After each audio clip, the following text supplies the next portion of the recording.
Swati Mandhare mini ब्लॉगमध्ये आपलं स्वागत आहे. आणि सकाळी उठल्यावरती आईची इथे पूजा चालली होती. तुळशीला पाणी घालून तिने सूर्याला अर्घ्य देते दररोज आणि सगळे अशी तुळशी पुढे छानपैकी अशी दररोजची रांगोळी असते.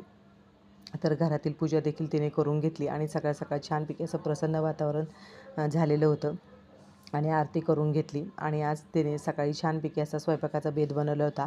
गावाकडून येताना तिने काशी भोपळा आणलेला होता. तर मला म्हटली काशी भोपळा आज फोडते मी आणि घाऱ्या करूया छानपैकी, म्हणजे जाताना तू देखील घेऊन जाईल.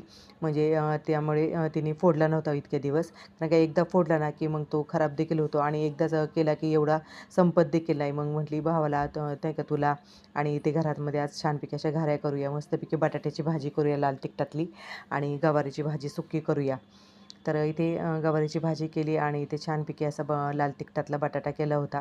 आणि नंतर मग काशी भोपळा करायला घेतला. तर हे असा काशी भोपळा थोडासा कट करून घेतला होता आणि छानपैकी अशा ना यावेळेस गुळातल्या न करता इथे पिठी साखर वापरून छानपैकी अशा पुऱ्या केल्या होत्या. आणि पहिल्यांदाच करत पिठी साखरातल्या पुऱ्या केल्या, परंतु चवीला खूप छान झाल्या होत्या आणि खूप मस्त लागत होत्या म्हणजे बटाट्याच्या भाजीबरोबर आणि गवारीच्या भाजीबरोबर. तर हे पाट मस्तपैकी अशा टम्म फुगतात आणि त्याच्यामध्ये ना सुंठ विलायची वगैरे घातली होती, त्याच्यामुळे चवीला खूप छान झाल्या होत्या.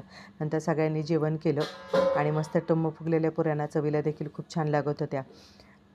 तर तुम्ही देखील अशा घाऱ्या खाल्ल्या आहेत का नक्कीच कमेंट्समध्ये सांगा. आणि जेवण झाल्याच्या नंतर बाहेर ओट्यावरती बसलो आणि त्यांनी गावाकडून लसूण आणला होता. तर मग मोकळा खुडलेला लसूण होता ना तो जरा माती लागलेली होती, मग तिथे थोडासा सेपरेट करत होती आणि मला म्हणत होती की जाताना तुला देखील असं मोकळा लसूण थोडासा घेऊन जा.